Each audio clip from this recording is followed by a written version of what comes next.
মহারাজ, আমরা এই মুরগি চোরকে ধরে এনেছি। বলুন, একে কি শাস্তি দেবেন? তোমরা কি জানো না আমার রাজ্যে চুরির পরিণাম ফাঁসি?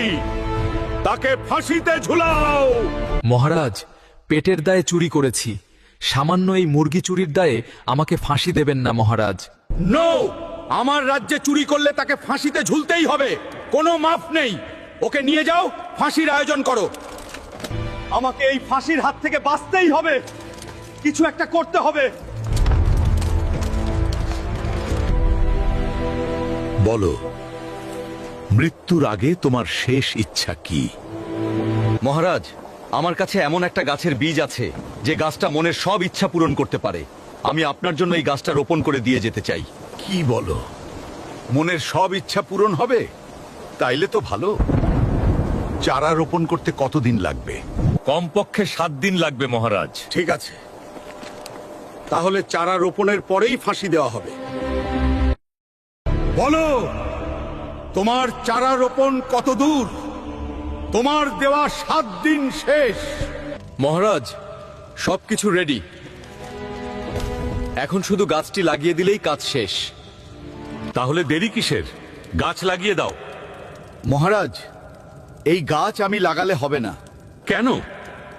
এই গাছ এমন একজনকে লাগাতে হবে যে জীবনে কখনো চুরি করে নাই। তা না হলে এই গাছ লাগিয়ে কোনো কাজ হবে না। ও, এই ব্যাপার।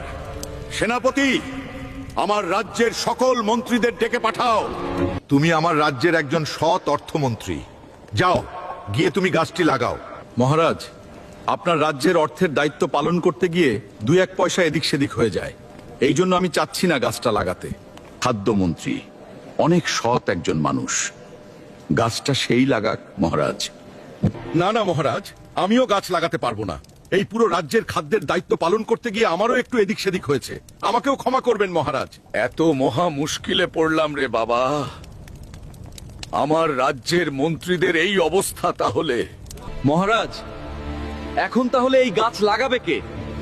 এখানে এমন কেউ কি নেই যে কখনো চুরি করে নাই? মহারাজ, আপনার মন্ত্রীরা তো সবাই কম বেশি চোর, কিন্তু আপনি তো আর চোর না, তাই আপনি নিজেই গাছটা লাগান। এটা তুমি কি বললে? তারা সামান্য মন্ত্রী হয়ে যদি তাদের এদিক সেদিক হতে পারে, তাহলে আমি তো এই রাজ্যের রাজা, আমার কি এদিক সেদিক হতে পারে না? মহারাজ, তাইলে সামান্য মুরগি চুরির দায়ে একে ফাঁসি না দিয়ে মাফ করে দেন। না মহারাজ, একে ছেড়ে দিলে বাইরে গিয়ে সব ফাঁস করে দিবে। মহারাজ, একে কোনো একটা মন্ত্রীর দায়িত্ব দিয়ে দেন। সব রাজ্যের মন্ত্রিত্ব এখন এভাবেই হচ্ছে।